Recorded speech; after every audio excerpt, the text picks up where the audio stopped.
al Ecuador me llamó mucho la atención que hayan decretado ese conflicto armado interno. Porque eso tiene una razón muy fácil. Y lo recuerdo bien porque estaba yo en mi casa, era una tarde, y estaba con mi pareja y de repente estaba en su celular. Y me dice, oye, mira esto. Y había unos tipos que entraron a un canal de televisión y se tomaron el canal de televisión en vivo y en directo. O sea, todo el país asistió a una toma de rehenes en un canal de televisión. Y eso fue la excusa perfecta que Noboa utilizó para usar el tema del conflicto interno armado. ¿Pero por qué lo usó? Porque los militares seguramente le dijeron, señor presidente, ¿usted quiere que entremos? Entramos. Pero primero aplique y haga el decreto del conflicto interno armado y ese rato entramos. Entonces, Noboa no tuvo chance de hacer nada. O sea, la declaratoria del conflicto interno armado responde a una necesidad de Fuerzas Armadas de blindarse desde la parte legal para poder participar. Acaba de subir. En el 23 estuvo en 45, en el 24 bajó a 38 y este año va a subir a 45 y quién sabe si a 50 homicidios. Es decir, más de 8.000 muertes violentas en el 2025 en Ecuador, a pesar de la militarización del conflicto interno armado, de nuevas leyes, y etc. Entonces, ¿eso qué te dice? Que realmente Bukele es famoso y que todos sueñan en el modelo Bukele. Pero yo digo, verán, a ver, si vamos a aplicar el modelo salvadoreño, hay que aplicarlo en completo, integral. ¿Eso qué implica? Que cuando Bukele llegó al poder, él hizo una paz mafiosa. Él mandó sus emisarios en las cárceles en El Salvador y negoció con la Salvatrucha, con la 18, la pacificación del país. Y eso la gente no lo sabe, pero él tiene una denuncia en la Fiscalía de Estados Unidos por esa paz mafiosa que él negoció. Y la segunda cosa es la cooptación de poderes. Es decir, el modelo salvadoreño nos da una triste conclusión, que dice que la única forma de mejorar la seguridad de un país es saliendo de la democracia. Que entiendo ahora, no importa lo que haga Bukele, que viole derechos, que quite libertades, que persiga, porque mejoró la seguridad. Y como mejoró la seguridad, todo lo que él haga está bien y le justificamos. Y eso es lo más triste detrás del mundo. Jean-Paul, ¿cuál debería ser como el modelo que deberíamos de tener en Latinoamérica en función, uno, a atender esa demanda que tienen los ciudadanos de que sí necesitan que haya medidas para que efectivamente se reduzca el tema del crimen en algunos lugares entre narcotráfico, en otros pandillas, pero que de igual manera equilibre los derechos? Para mí el mejor modelo es el de Medellín, siempre lo he dicho yo, porque claro, primeramente el milagro de Medellín, ¿no? Cuando hablas de la época de Pablo Escobar, hablas de una tasa de homicidios de 391 homicidios por 100 habitantes, es una cosa inimaginable. Ni en una guerra sucede esto, ¿no? Y en 22 años bajaron a 20. De 391 a 20. Entonces yo creo que ese es el ejemplo que hay que seguir, porque además en Medellín, más allá de que hubieron algunas matanzas propinadas por algo de Uribe, eso no fue la causal de que haya bajado la criminalidad y la violencia. Hubo una paz mafiosa, es lo que te digo. Cuando yo pienso en los temas de paz mafiosa, varios modelos exitosos de paz mafiosa. Nos puede gustar o no, podemos estar de acuerdo o no, pero funciona. Entonces en Medellín también hubo una paz mafiosa, ¿no es cierto?, entre los grupos criminales que operaban en la zona, y eso permitió bajar las tensiones. Pero lo que le salvó al Medellín fue el rol del sector privado, la innovación social. Entonces tú cuando vas a Medellín ves unos cubos negros gigantes.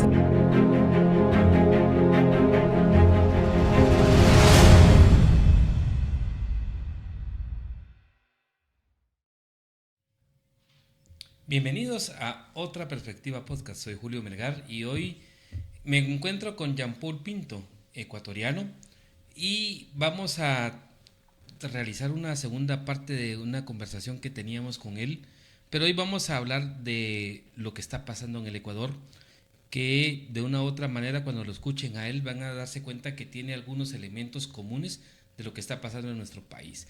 Aprovechando su visita de la presentación de su libro que estará esta semana, 2050, una aventura para 7 futuros posibles, y también para disertar sobre qué es lo que está pasando en el Ecuador en materia de seguridad, qué avances, qué desafíos, qué errores hay. Vamos a poder tener entonces esta oportunidad para conversar con Jean-Paul sobre esta situación de lo que está ocurriendo en Ecuador.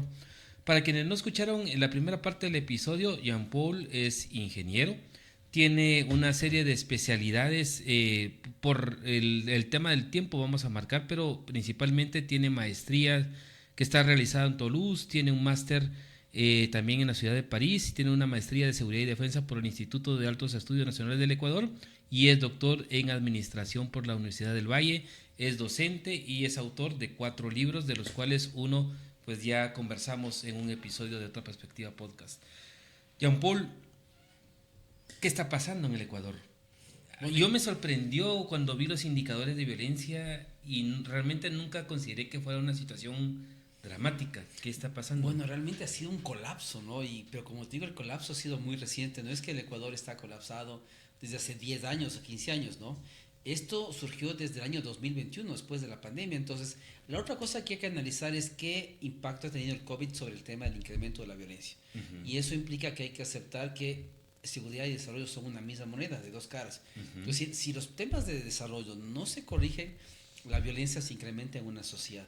Entonces hay un gráfico muy interesante que muestra la correlación entre el IDH y la tasa de homicidios. Claro. A IDH más alto, tasa de homicidios más bajo y viceversa. Entonces, ¿qué implica? Que si en una sociedad no tienes políticas sociales, económicas, de emprendimiento, la violencia se va a instalar y va a crecer. Entonces, una primera aproximación que tenemos que hacer es esa. Es decir, la militarización, la mano dura no funcionan. Lo que funciona es tener una mirada integral de la seguridad. Implica trabajar los temas de educación, sociales, económicos, y de esta forma cerrar las brechas de desigualdad, y el cerrar la brecha de desigualdad va a contribuir justamente a un decremento de los temas de la violencia en una sociedad como tal. En los indicadores están marcando que andan en una tasa de más del 50% de homicidios por cada 100.000 habitantes.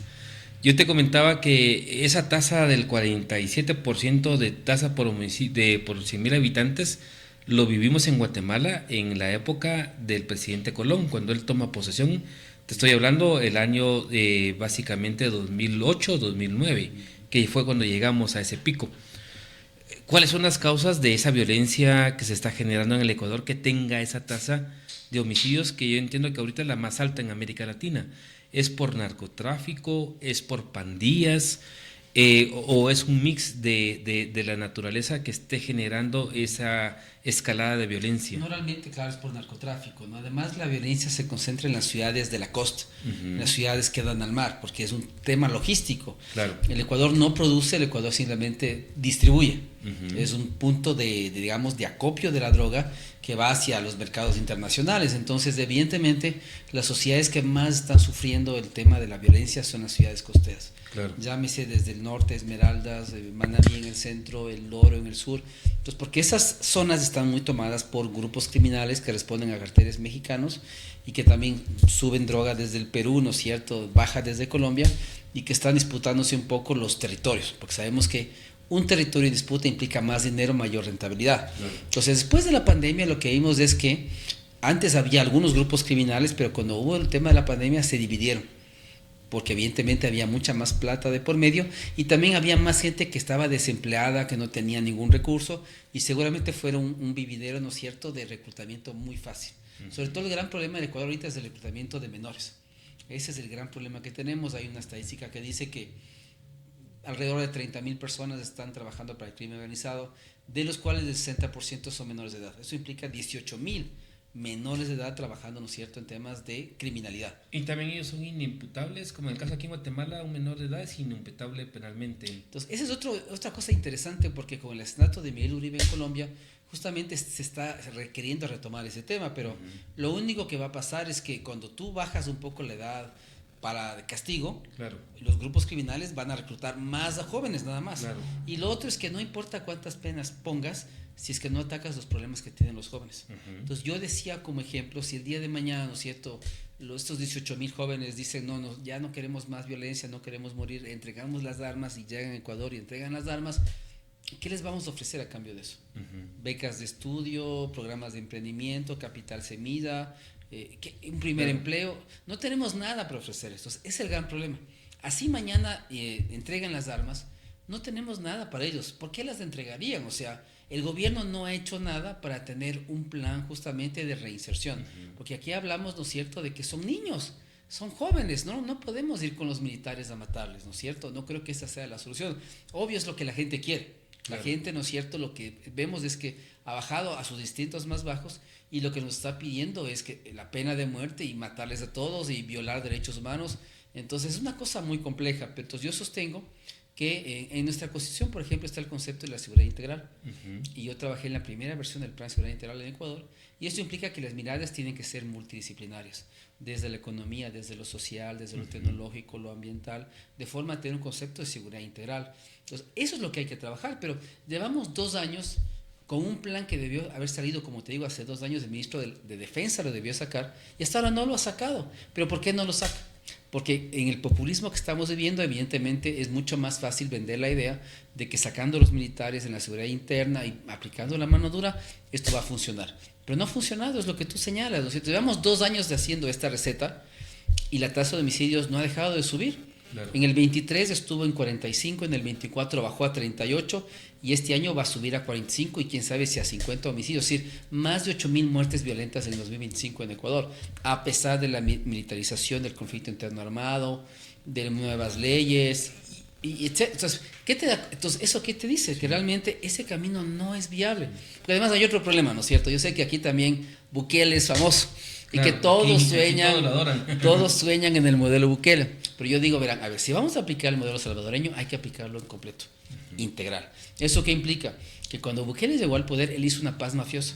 Él mandó sus emisarios en las cárceles en El Salvador y negoció con la Salvatrucha, con la 18, la pacificación del país. Y eso la gente no lo sabe, pero él tiene una denuncia en la Fiscalía de Estados Unidos por esa paz mafiosa que él negoció. Y la segunda cosa es la cooptación de poderes. Es decir, el modelo salvadoreño nos da una triste conclusión, que dice que la única forma de mejorar la seguridad de un país es saliendo de la democracia. Claro. Que en democracia no se puede fortalecer la seguridad, que no hay cómo. Entonces, claro, la gente, y mira que lo que estamos viendo un poco es, yo decía en la mañana cuando tuvimos una reunión con mi colega Andrés Álvarez aquí en Guatemala, les decía, lo triste es que yo veo un paralelo con lo que pasaba en Chile en el 73, cuando Pinochet dio el golpe de Estado. ¿Por qué mucha gente obvió o se olvidó o justificó las atrocidades de Pinochet? Era porque les había salvado de Allende. Entonces no importa lo que haya hecho Pinochet, la muerte de 3.000 chilenos, como se le salvó del comunismo o del marxismo, lo que él hizo estuvo bien. Y es lo que estamos diciendo ahora. No importa lo que haga Bukele, que viole derechos, que quite libertades, que persiga, porque mejoró la seguridad, y como mejoró la seguridad, todo lo que él haga está bien y le justificamos. Y eso es lo más triste detrás del modelo salvadoreño. De lo que has dicho, yo te marcaría como 4 interrogantes en el hilo, pero en la inicial, la respuesta que dio el presidente Noboa en este tema de la violencia fue no solo sacar a los militares, pero hay un punto que a mí me llamó la atención. Hay una declaratoria de un conflicto interno. Y eso a mí me llamó mucho la atención porque, ¿sabes? Bueno, Guatemala pasó un conflicto armado de 36 años con más de 200.000 muertos, desaparecidos, y todavía seguimos con los atrasos de ese conflicto. Y un punto esencial en su momento que marcó para el tema de la negociación es que en su momento el empresariado y el ejército se negaron a que se reconociera que aquí había un conflicto armado interno, porque entonces al tener esa declaratoria se podían alegar normas del derecho humanitario, que era un poco lo que le pedían los países Estados Unidos y Europa en su momento a los jefes militares que gobernaban Guatemala. En el caso del Ecuador me llamó mucho la atención que hayan decretado ese conflicto armado interno, porque eso tiene una razón muy fácil. Y lo recuerdo bien porque estaba yo en mi casa, era una tarde, y estaba con mi pareja y de repente estaba en su celular. Y me dice, oye, mira esto. Y había unos tipos que entraron a un canal de televisión y se tomaron el canal de televisión en vivo y en directo. O sea, todo el país asistió a una toma de rehenes en un canal de televisión. Y eso fue la excusa perfecta que Noboa utilizó para usar el tema del conflicto interno armado. ¿Pero por qué lo usó?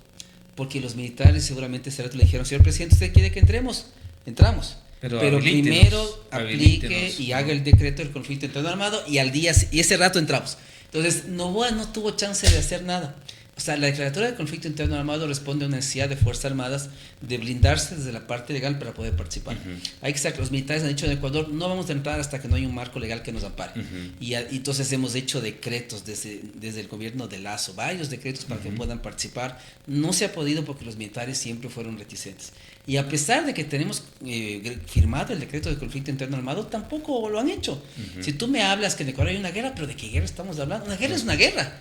Con muertos, desaparecidos, combates, enfrentamientos. Y hay una parte que es en Ecuador tú no tienes nada de eso. Claro. No, eso no es como en México, que tú ves que los helicópteros de la Marina salen y bombardean, ¿no es cierto? Y le capturan. No, eso no pasa en Ecuador. Entonces hay un mal uso de conceptos, hay un uso de este decreto que no hubo opción. Le tocó hacer este decreto justamente y nos vendió la idea que estamos en guerra, pero no estamos en ninguna guerra. O sea, estamos enfrentados además no a terroristas, porque yo siempre le he criticado a él el concepto del terrorismo. Claro. Y además yo siempre hago esta reflexión, yo digo, ¿por qué México durante los 25 años de guerra que se va contra el narcotráfico jamás les ha dado el calificativo de terroristas a los grupos criminales, al cartel de Sinaloa, al cartel de la Federación? Porque ellos saben muy bien que el día que ellos declaren terroristas a los grupos de narcotraficantes, Estados Unidos se va a meter. Ahorita ya está a las puertas, ¿no? Está a las puertas.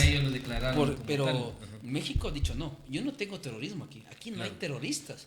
Porque además la nomenclatura internacional te dice que el terrorismo responde a otros temas ideológicos, religiosos. Entonces no entran. Estos tipos son criminales. Estos tipos lo que buscan es lucrar a través de actividades ilegales con la minería ilegal, el narcotráfico, el secuestro, la extorsión. Entonces no puedes decir que son terroristas. Lo que sí hacen es usar el terror, evidentemente a través de los actos que cometen para generar pánico y miedo. Pero no son terroristas. Entonces lo que Noboa no ve, y algunas personas no ven, es que cuando tú usas esos términos mal utilizados, lo único que es abrir a tu país para una invasión. Y más grave que eso, tú me dirás, pero ¿qué otra prueba existe? Es que verás, es otra cosa que yo no entiendo, ¿no? Pero lastimosamente nos gusta copiar modelos. Inclusive a nivel de una sala como esta, no tuvimos mejor idea que copiarle a la sala de reuniones, de conferencias de prensa a Estados Unidos. Cuando tú ves la de Ecuador, parece la Casa Blanca. Es lo mismo. Entonces fueron a El Salvador con un pendrive, que es lo que digo los ministros del Interior y Defensa, y dijeron, vean, cópienos todas las leyes que ustedes están haciendo, y se trajeron acá. Entonces por eso presentaron unas leyes súper rápido, pero absolutamente violatorias de derechos, de libertades, donde suprimieron la figura del abogado, del juez que dice que sí se puede hacer algo, un secretario de inteligencia que tiende a discreción para perseguir a cualquier persona. Es decir, una serie de atrocidades que por suerte la Corte Constitucional acaba de echar abajo. Y que entiendo que eso también está generando un conflicto político, bien una reciente manifestación que movilizaron. O sea, yo te juro que nunca hubiera creído esto en un país democrático, porque hay que entender que en una democracia ese tipo de cosas son inaceptables. O sea, yo nunca hubiera imaginado que un presidente baje a las calles con sus ministros a hacerle problema a una corte que hizo bien su trabajo y nos alertó de los excesos de esas leyes, porque lo que hicieron es decir, esto de acá está violando derechos, libertades, esto es anticonstitucional, esto viola la Constitución, por lo tanto no es correcto. Pero es el único contrapeso que tenemos. Entonces, cuando yo leo el libro de Yuval Harari Nexus, yo digo, oye, pero parece que Yuval Harari hubiera vivido en Ecuador los últimos 3 meses, porque lo que está diciendo en el libro es lo que está pasando en Ecuador. Es estos gobiernos que no son... Es que verás, también hay un concepto de cambio del concepto de dictadura. En los 70s, 80s, la dictadura era los militares tomaban el poder. Estos nuevos demócratas como Putin, Erdogan en Turquía, ¿no es cierto? Y otros, lo que hacen es usar la democracia para cooptar, ¿no es cierto?, el tema de los poderes totalitarios. Entonces es un poco lo que Pinochet algún rato llamaba como la democracia autoritaria. Entonces lo que vemos es que a los gobiernos de ahora, entre comillas, que viven en democracia, lo que les interesa justamente es eliminar los contrapesos, ¿sí?, y cooptar todos los poderes. Y es lo que decía de El Salvador. O sea, si vamos a copiar el modelo salvadoreño, hay que estar claros que tenemos que tener esta paz mafiosa y también cooptar todos los poderes. Entonces, en el caso de Noboa es de eso, es decir, Noboa está intentando cooptar todo. Un ministro renunció hace poco porque seguramente él va a ser candidato a la fiscalía. Ahora quiere, ¿no es cierto?, que en una consulta popular que tendría lugar a finales de este año, haya una pregunta que diga si los jueces de la Corte Constitucional pueden ser enjuiciados políticamente en la Asamblea. Entonces, claro, él tiene mayoría en la Asamblea, entonces él lo que está buscando es que cuando la Corte no le dé la razón, como un niño malcriado, eso vaya a la Asamblea y la Asamblea les destituye a estos jueces malos. Porque mira que lo peligroso que decía en la mañana es que hace mucho tiempo ya en Ecuador se eliminó la figura del enemigo interno, que era una doctrina de seguridad nacional, que los militares, los policías perseguían a cualquier persona porque pensaba distinto, a sindicalistas, a estudiantes, etcétera. Entonces, en este caso regresamos otra vez a una doctrina de seguridad nacional con la figura del enemigo interno. Entonces, mis enemigos son los jueces porque no me quieren dar gusto, porque no me quieren hacer caso, y veías, era impresionante, había unas pancartas metálicas en Ecuador con las caras de todos los jueces. Sí, lo vi. Entonces, en YouTube, yo decía, bueno, pero esta marcha, ¿qué persigue? Que vayan al edificio y quemen el edificio, que maten a 2 o 3 jueces. Entonces es como ser hincha de un equipo de fútbol aquí en Guatemala, y no nos gustó el marcador del fin de semana. Y yo digo, no, pues hay que ir al edificio de la Comisión de Arbitraje y vamos todos. Entonces yo digo, pero detrás de esa marcha, ¿qué pretendemos? Que quemen el edificio, que les maten a 3 jueces, al juez central, qué sé yo, que se repita el partido. No, el partido ya terminó. El equipo perdió, entonces hay que aprender a perder. Entonces, el problema es, y mira, yo le he creado un acróstico a este gobierno, lo he dicho en algunos medios de comunicación. Hay un modelo en comunicación que es de la ida. Pero este modelo ahí es el modelo del gobierno de Noboa. La A, básicamente, que implica, ¿no es cierto?, la arrogancia, que es el no reconocimiento de los errores. Claro. Llevamos 2 años de errores en seguridad, con 0 pronunciamientos del Estado que ha hecho malas cosas y que se han equivocado. Nunca se equivoca. Entonces, primera cosa, la arrogancia. La I, que es la ingenuidad. Porque mi colega, mi socia Lorena Piedra en Ecuador, ella decía, verás, yo en varios medios lo dijo, no entiendo cómo ellos toman ciertas decisiones sin darse cuenta de las consecuencias de las decisiones. Entonces implica que hay una ingenuidad detrás de eso. Ellos no se dan cuenta del peligro y del riesgo de aprobar ciertas cosas como la ley de inteligencia, porque ellos no entienden que esta ley en buenas manos puede ser buena, pero en malas manos puede ser lo peor que nos puede pasar. Entonces tú no puedes pensar que una ley solamente es ahora. Tienes que pensar en la gente que vendrá después y que puede hacer mal uso de esa ley, y hay que blindarse contra eso. Entonces, segunda letra, la ingenuidad. La D es el desconocimiento. Y hoy de mañana lo decía, ¿quién es el secretario de inteligencia en Ecuador? Es un empresario. O sea, el empresario creo que es un experto en vender, exportar, claro, importar, hacer negocios. ¡Genial! Pero en inteligencia debes poder un tipo que tenga experiencia y conocimientos en inteligencia. O sea, es eso, el desconocimiento. Y cuarto, la audacia. Mira, una cosa que tampoco nunca pensé ver, es que hace poco, ¿no es cierto?, pusimos como 500 presos colombianos en la frontera con Colombia, sin avisarles. O sea, de repente, eso hace 1 año y medio ya lo dijeron. Y yo recuerdo el ministro de Justicia colombiano lo dijo claramente, dijo, yo espero que el Ecuador no lo haga, yo espero que recapaciten y sean sensatos. Entonces Colombia nunca pensó que el Ecuador iba a hacer eso. Como pasó 1 año y medio, nos olvidamos todos del tema, hasta que un día nos madrugamos que había 500 detenidos colombianos en el puente de Rumichaca, que es la frontera con Colombia. Ese rato la canciller tuvo que bajar, cogiendo un avión express, fueron a la frontera con Ecuador porque había que recibirles. Porque y además tenemos un convenio de 1990 sobre la repatriación de presos, que es la figura que hay que utilizar. Es decir, cuando tú quieres mandar un preso de un país a otro, usas de ese tipo de convenio. Claro, así es correcto. El país de origen del preso, ¿no es cierto?, evalúa el caso, lo puede aprobar o no, y de acuerdo dice de acuerdo. Creo que en estos años ha habido 10 o 12 casos así, pero no 500 casos. Pero además hay que usar el convenio. El Ecuador lo único que hizo fue ponerse en la frontera y ustedes sabrán qué hacen con ellos. El gobierno colombiano, ¿qué fue lo que hizo? Les recibió, además tenía que verificar identidades porque venían sin documentos. Claro. Y lo más absurdo, ¿no? Entonces, conforme iban pasando, únicamente de los 500, 11 fueron detenidos. Y el resto quedó libre, porque es que es normal, o sea, si entran a Colombia... ¿Y los delitos por los que estaban procesados? Es que, pero son en territorio ecuatoriano. Claro. No son en Colombia. Entonces, cuando tú les pones de la frontera, ellos revisan antecedentes y causas pendientes, y 490 no tenían ninguna causa pendiente con la justicia colombiana. Así que les dijeron, señor, entre, bienvenido a su país de regreso. Y además que había que ver la comida, la alimentación, el traslado de esa gente, que era gente que estaba en Barranquilla, en Cali, en Medellín. Había que, ¿cómo les dejas ahí a su suerte? Y mira que inclusive el gobierno colombiano ese rato denunció que varios no quisieron regresar. Y se regresaron a Ecuador otra vez porque ya tienen familia, tienen hijos. La estructura ya están... Es más, te cuento algo, ya atraparon a algunos que les habían puesto en la frontera, ya les volvieron a capturar en Ecuador, porque varios regresaron. Y el ministro de Interior se empachaba diciendo que no iban a regresar en 40 años. No regresaron en 40 años, regresaron en 40 minutos. Entonces, mira, ese tipo de cosas absurdas es lo que pasa en Ecuador.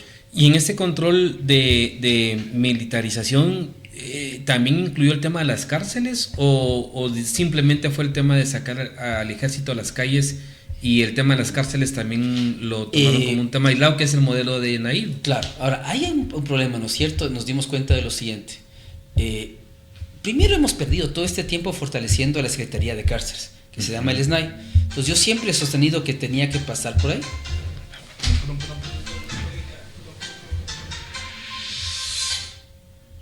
Perdón.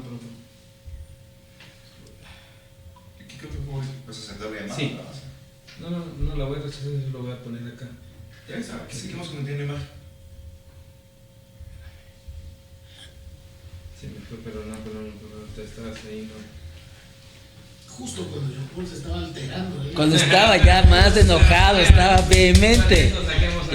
Iba a romper esta mesa, me corta a mí ya, la viada. Ya estaba como premeditado la cosa.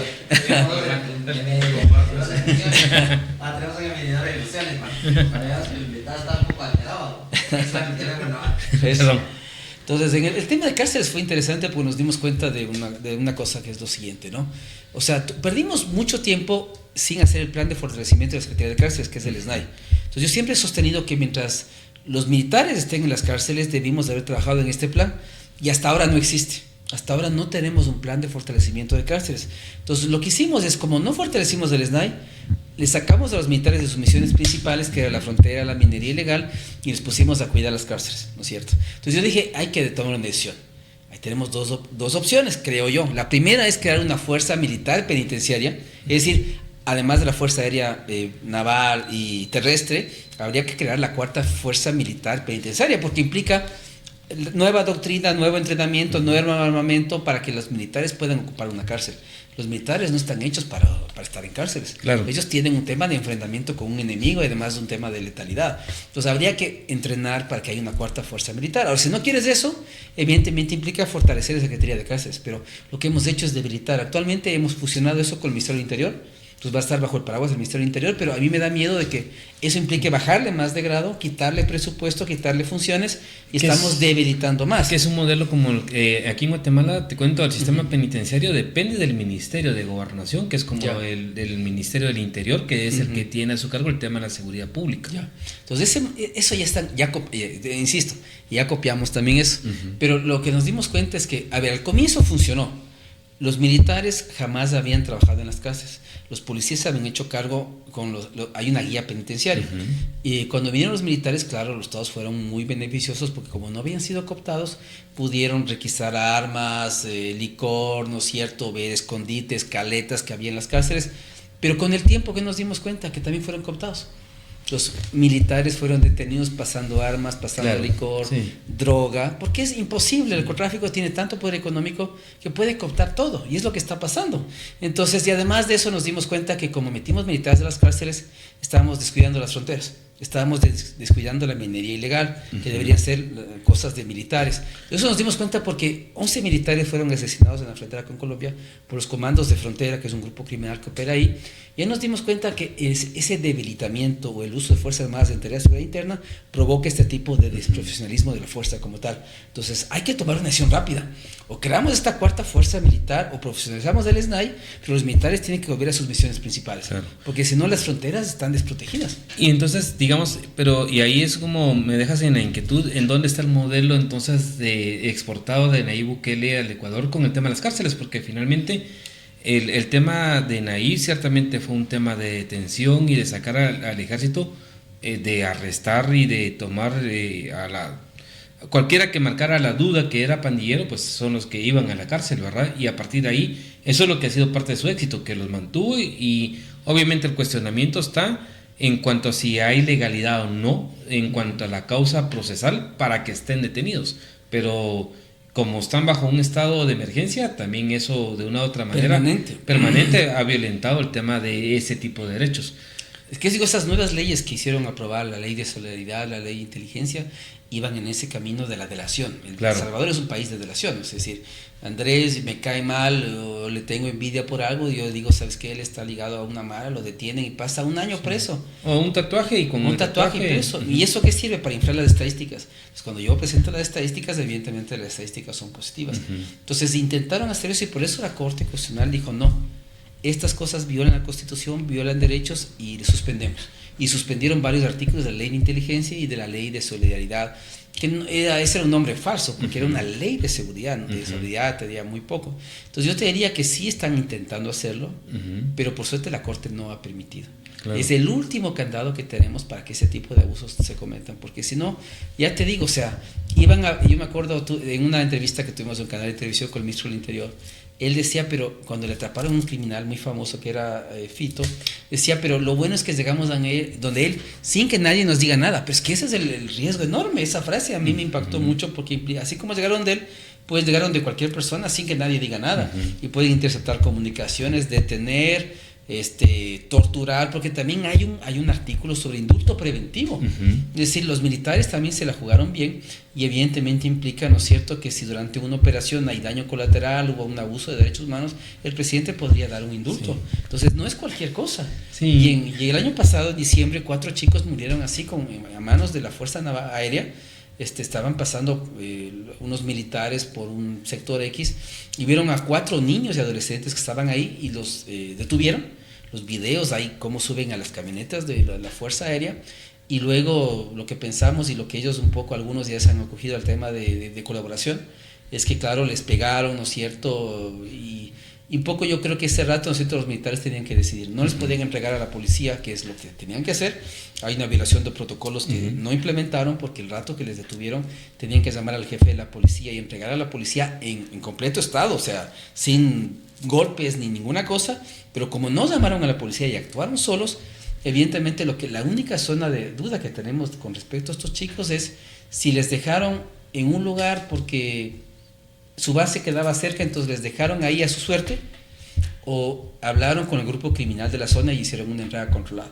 Es decir, les dijeron, ¿sabe qué? Tenemos 4 niños, están muy golpeados, yo creo que más bien ustedes hagan el trabajo sucio y les vamos a dejar en tal parte. Entonces sabemos de eso porque los chicos llegaron a cierto lugar, golpearon a la casa de una persona, les abrió, esta persona le permitió a un chico hacer unas llamadas, llamó a su papá, le dijo, mire, estoy en tal parte, nos golpearon los militares, ven a salvarme, le dijo.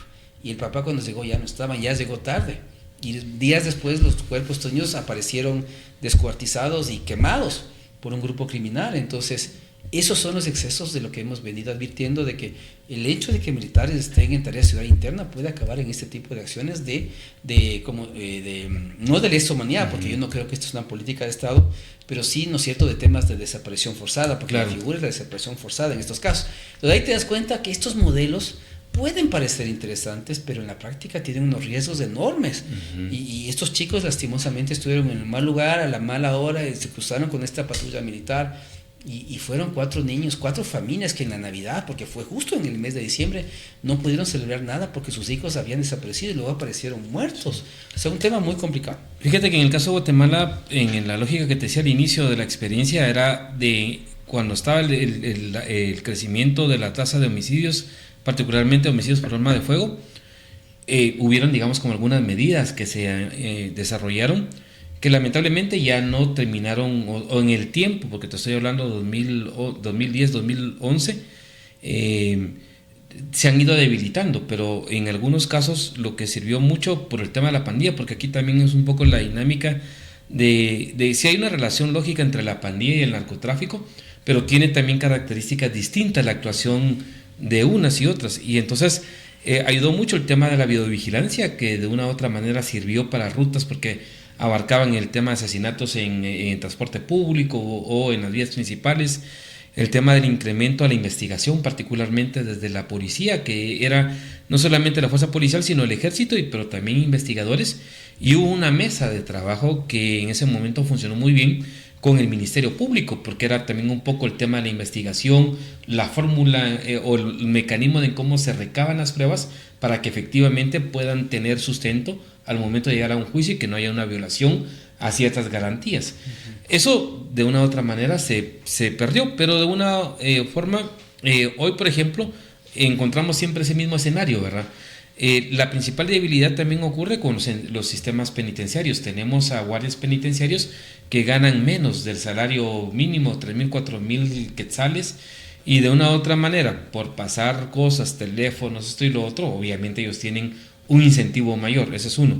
El otro elemento es que ciertamente, aunque la tasa vino en descenso, hoy digamos si hay como un reagrupamiento, sobre todo ya más organizado de las pandillas con el narcotráfico, que son los que han hecho la percepción en los últimos meses de que se haya incrementado el tema de homicidios en el país. Y cabalmente hoy en el Congreso estaban saliendo con 2 iniciativas, una que está vinculada al tema de que se incremente la pena por los delitos de extorsión a las pandillas, que es con esta lógica de mano dura, ¿verdad?, que ya vimos que no opera, que no funciona. Y el otro elemento es el tema de la unidad de responsabilidad de los policías en cuanto al tema de que dentro de un enfrentamiento pudiera haber, digamos, el fallecimiento de estos pandilleros o de estos delincuentes. Entonces, al final de cuentas, el escenario es como cíclico, ¿verdad?, que se da en el caso de Guatemala, con la experiencia un poco de lo que estás planteando en el Ecuador. La pregunta, Jean-Paul, es ¿cuál debería ser como el modelo que deberíamos de tener en Latinoamérica en función, uno, a atender esa demanda que tienen los ciudadanos de que sí necesitan que haya medidas para que efectivamente se reduzca el tema del crimen en algunos lugares entre narcotráfico, en otros pandillas, pero que de igual manera equilibre los derechos. Para mí el mejor modelo es el de Medellín, y siempre lo he dicho yo, porque claro, primeramente el milagro de Medellín, ¿no? Cuando hablas de la época de Pablo Escobar, hablas de una tasa de homicidios de 391 homicidios por 100.000 habitantes, o sea, una cosa inimaginable. Ni en una guerra sucede esto, ¿no? Y en 22 años bajaron a 20. De 391 a 20. Entonces, yo creo que ese es el ejemplo que hay que seguir. Porque además en Medellín, más allá de que hubieron algunas matanzas propinadas por Álvaro de Uribe, eso no fue la causal de que haya bajado la criminalidad y la violencia. Hubo una paz mafiosa, es lo que te digo. Cuando yo pienso en los temas de paz mafiosa, varios modelos exitosos de paz mafiosa. Nos puede gustar o no, podemos estar de acuerdo o no, pero funciona. Entonces en Medellín también hubo una paz mafiosa, ¿no es cierto?, entre los grupos criminales que operaban en la zona, y eso permitió bajar las tensiones. Pero lo que le salvó al Medellín fue el rol del sector privado, la innovación social. Claro. Pues tú cuando vas a Medellín ves unos cubos negros gigantes en las montañas. Tú dices, bueno, ¿y eso qué es? Son bibliotecas. También le dotaste el Metrocal, unos temas de transporte para la gente que vivía en las comunas más deprimidas. Claro. Entonces, ¿cómo salvaste a los jóvenes de la criminalidad? A través del arte, del deporte, de la música, del conocimiento, ¿no es cierto?, de la innovación social. Eso le salvó al Medellín de la criminalidad. No significa que no tiene problemas. Medellín tiene varios problemas de violencia, pero en los últimos 10 años que he hecho el seguimiento de las ciudades más violentas del mundo, Medellín hace rato que no está. No está y ha salido de los rankings de ciudades más violentas. Entonces significa que, primera cosa, la militarización no es la razón del triunfo de Medellín. Y segundo, la innovación social, la política social, el sector privado fue unas causas, pero también la paz mafiosa. Entonces hay que aprender esos modelos. El modelo mexicano también de los 70, 80, 90 te da esa idea. Antes México siempre un país siempre bastante violento, pero en tasas de homicidio, pero nunca con la violencia que experimentamos del año 2000. Y es porque había una paz mafiosa. O sea, los narcos se dividieron, el país, el gobierno los dividió, y había plata para fiscales, jueces, militares, policías, y todos vivían felices. No había guerras. Todos se dividieron el país. O sea, la paz mafiosa funciona. Con Bukele también vemos que la paz mafiosa funciona. Entonces yo te diría que los modelos que hay que ver de cerca es el modelo de Medellín. Claro. Medellín le apostó a la vida, no a la muerte, que es lo que siempre digo. Medellín no es el ejemplo de muerte, Medellín es el ejemplo de vida, de innovación social, de políticas de educación, de conocimiento. Ese es el modelo que hay que seguir, pero hay que estar claros que también en Medellín hubo una paz mafiosa de por medio. Ahora, el resto de modelos son países nórdicos, lo que decíamos, ¿no es cierto?, en otra entrevista, el hecho de que podamos ir. ¿Por qué hay países que tienen una tasa de homicidios de un homicidio por 100.000 habitantes?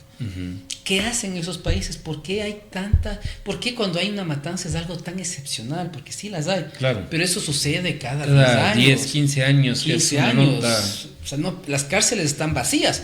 Y con la droga, Jean Paul, porque de una otra manera pasamos a un escenario primero de transporte, luego te empezaron a pagar con droga y digamos, más allá hoy de lo que pudiera tener, por ejemplo, la cocaína, a mí he visto en el escenario en Estados Unidos, en Canadá, el tema del fentanilo, cómo consume a las juventudes, pero de una manera express, que ahí hay alternativas también en función al tema de una posición guerrerista o una posición de legalización. No, es que los gringos se preocuparon porque, claro, el año pasado hubieron más de 100.000 muertes por fentanilo, o sea, no es una cosa menor. Si tú te pasas de los 2 miligramos, es una muerte instantánea, es 80 veces más fuerte que la cocaína y la heroína, es una droga muy fuerte, toca mezclar para que los clientes no se mueran.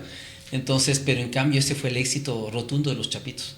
Y por eso Estados Unidos les puso el ojo a los chapitos, porque ellos estaban con los chinos, porque hay que entender que el fentanilo es un tema que viene desde China, baja a México y de México pasa a Estados Unidos, pero es lo que a nosotros nos convendría más.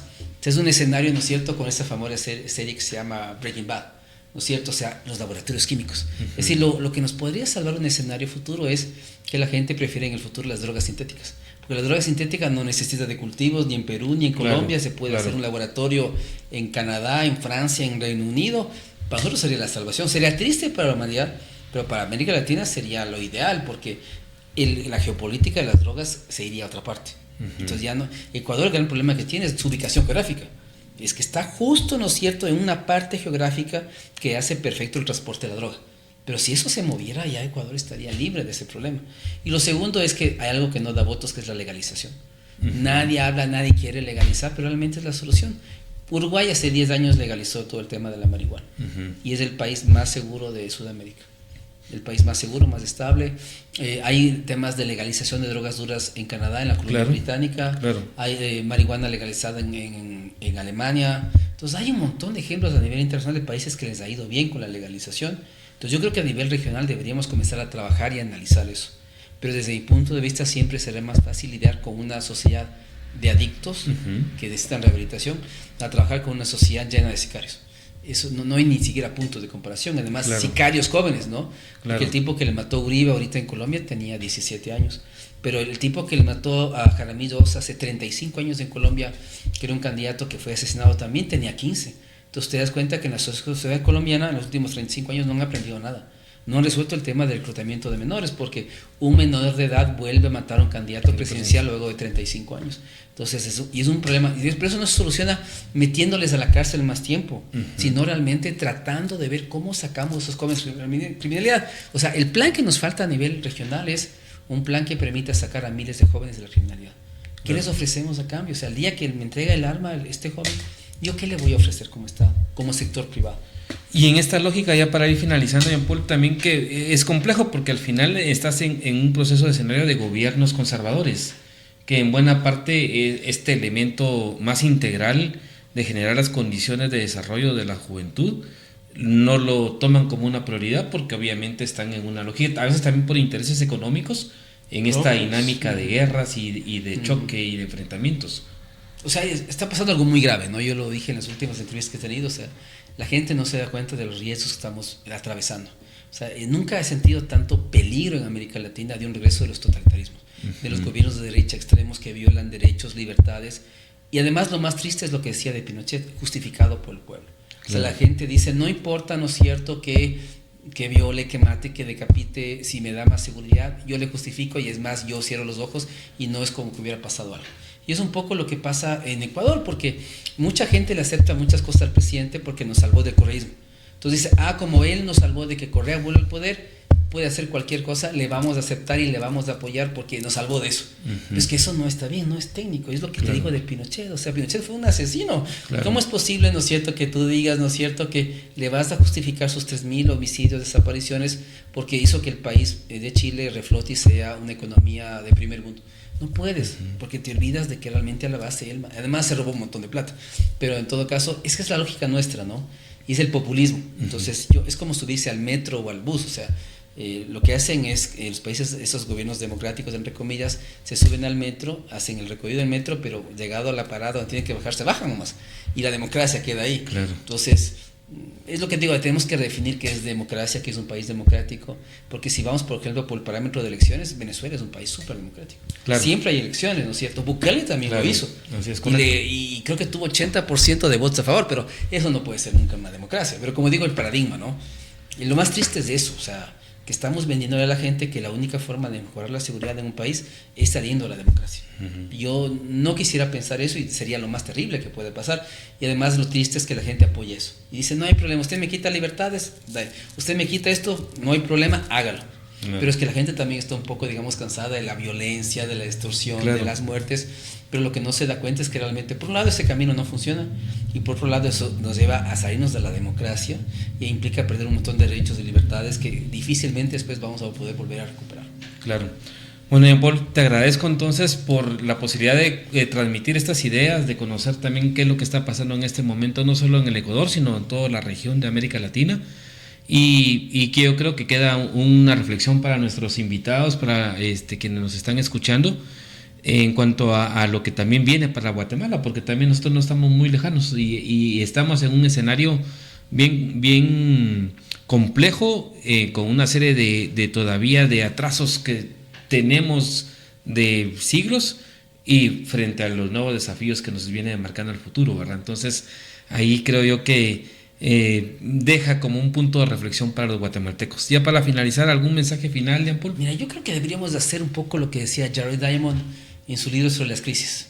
Él decía que cuando los japoneses comenzaron ya a armar el país a finales del siglo XIX más o menos, ellos comenzaron a copiar modelos, pero no copiaron uno, copiaron varios modelos, el modelo francés, los alemanes, los británicos, del modelo americano, y de cada modelo cogieron lo mejor e hicieron su constitución, sus leyes, sus entidades públicas, fueron copiando de varios modelos, y yo creo que eso sería lo más saludable, que podamos mirar varios modelos. Pero que hagamos una buena copia, como has dicho algunos. Y una buena copia, pero no una sola copia, claro. sino que vamos a los países nórdicos, veamos los estados de bienestar, vamos al tema de Medellín, veamos al tema del Uruguay con la despenalización de la droga, y sobre eso cojamos de cada modelo lo mejor. Yo creo que a los japoneses les fue muy bien por eso, claro. Porque ellos no se casaron con ningún modelo, y además lo otro que es interesante es que el Japón nunca perdió su identidad, sus valores, sus principios, su ética se conservó como país, ellos son así. Correcto. Pero lo que podían cambiar lo cambiaron cogiendo modelos de varios países, y ese es el éxito realmente de Japón como país, haber cogido de varios modelos las mejores partes pero conservando su identidad, sus tradiciones, su cultura, sus valores. Yo creo que eso es un poco lo que yo sugeriría que Guatemala podría hacer. Correcto. Bueno, Jean-Paul Pinto, te agradezco por haber compartido tus conocimientos en Otra Perspectiva Podcast. Agradezco también a Andrés Álvarez, quien facilitó el contacto para que te pudiéramos tener, y de igual manera al equipo de apoyo de Otra Perspectiva por este episodio. Así que con eso finalizamos y les invitamos a que nos puedan seguir escuchando y estar pendiente en nuestras redes sociales.